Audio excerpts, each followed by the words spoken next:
Medruok nengo mwandu e pacho ka oidho gi 3.3 e dwe mar achiel higani ka opim kod dweche ma okalo. Medruok nengo ni odhi malo kaluwore gi medruok e nengo chiemo kod math ma ok gin mag kong'o.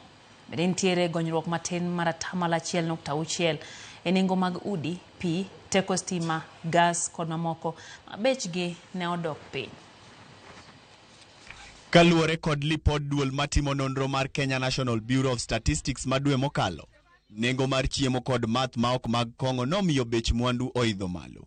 Bech chiemo kaka nyanya ne omedore kod 17.9, otungu kod 6.8, kabich kod 5, ka bech maembe kod mor tedo to ne olwar nengo gi 3.9 kod 4.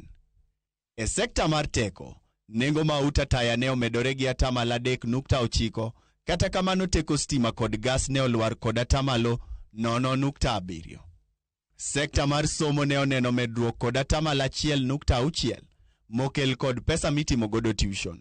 Kamano mar weche tuke 1, mano mar wuoth ne olwar gi 0.6 kaluwore kod dok chien nengo wuoth. Medruok nengo mwandu ahinya to mar chiemo pacho ka en ranyisi ni pek mar ngima medo idho. Mae dipo ka ohinyo oganda ma odak e bwo rang'iny mar chan. Isaac Okech, Ramogi TV.